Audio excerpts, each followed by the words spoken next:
يلا بينا بقى نعمل كشري الحلة الواحدة. طلبته منا واحدة من حبايبنا، عملناها لها كمان، وعملنا معاه الويسكي الحلال مية الحمص. يلا بينا بتسمي الله ونصلي على الرسول، بس ما تنسوش اللايك والشير وتفعلوا الجرس في قناتي. دي حياتي وده شغلي. شايفين رودينا مبسوطة منه جدا.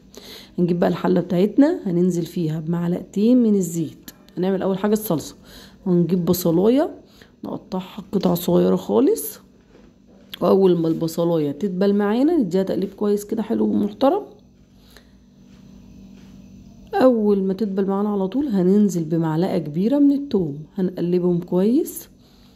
اول ما تخش على التحمير هننزل بمعلقه كزبره، وهننزل بمعلقتين معجون طماطم، وهننزل بقى بكيس الصلصه بتاعتنا وهنسيبها لحد ما تتسبك.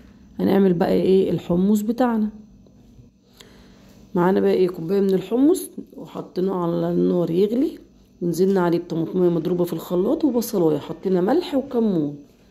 اول ما دخل في السوا على طول هنسيبه بقى يكمل سواه، ونعمل بقى ايه الكشري بتاعنا. معانا كده ايه 3 معالق كبار من الزيت، هننزل عليهم بنص كوبايه من الشعريه وكوبايه من مكرونه التحمير.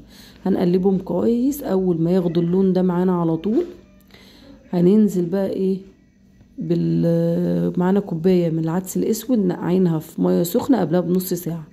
هننزل بالرز، والرز هيبقى كوبايه كبيره على قد الحله بتاعتنا. اللي عايز يزود الكميه مفيش مشكله. ومعلقه توم ومعلقه كمون، وهنحط بقى معلقه ملح كبيره ومعلقتين كبار عدس اصفر، ونقلب كويس. بعد كده بقى هننزل بالعدس الاسود بتاعنا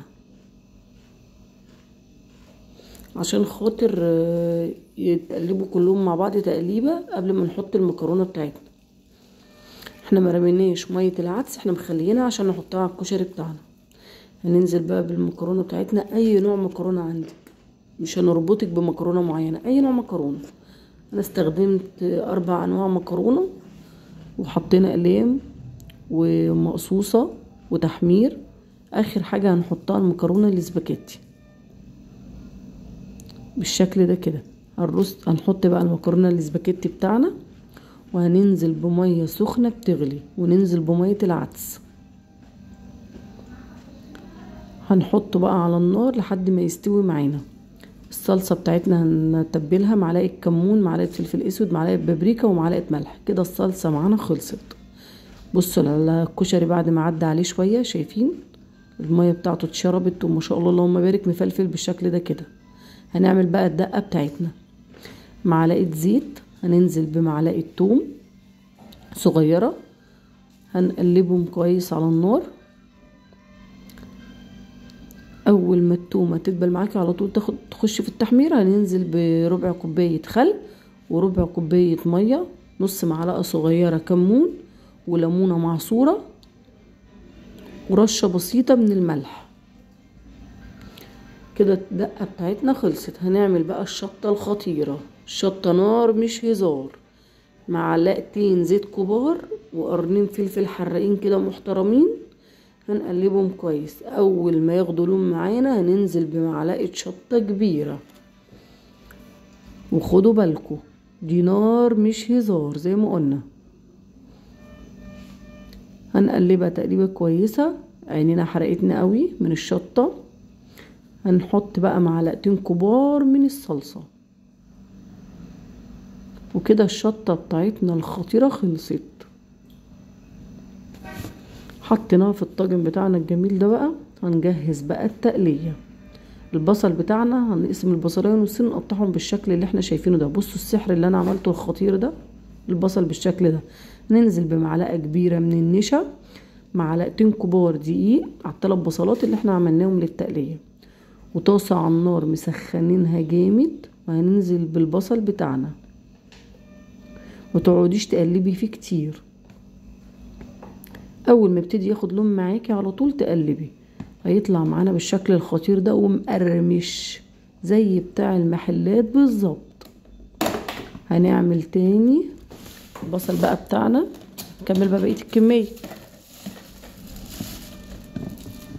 دي التقلية اللي يتقال عليها الدهب. احنا بقى هنتاجر بعد كده في البصل بدل ما نتاجر في الدهب.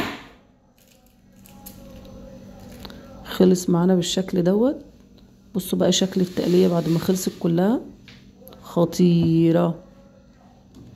معانا بقى العيش القالي ده بنجيبه من الفرنة، اللي عايزة تجيبي عيش شامي تجيب، بنقطعه بالشكل ده كده وبنحطه، ممكن تقليه في الزيت، بس انا عملته في الانفرايد خطير.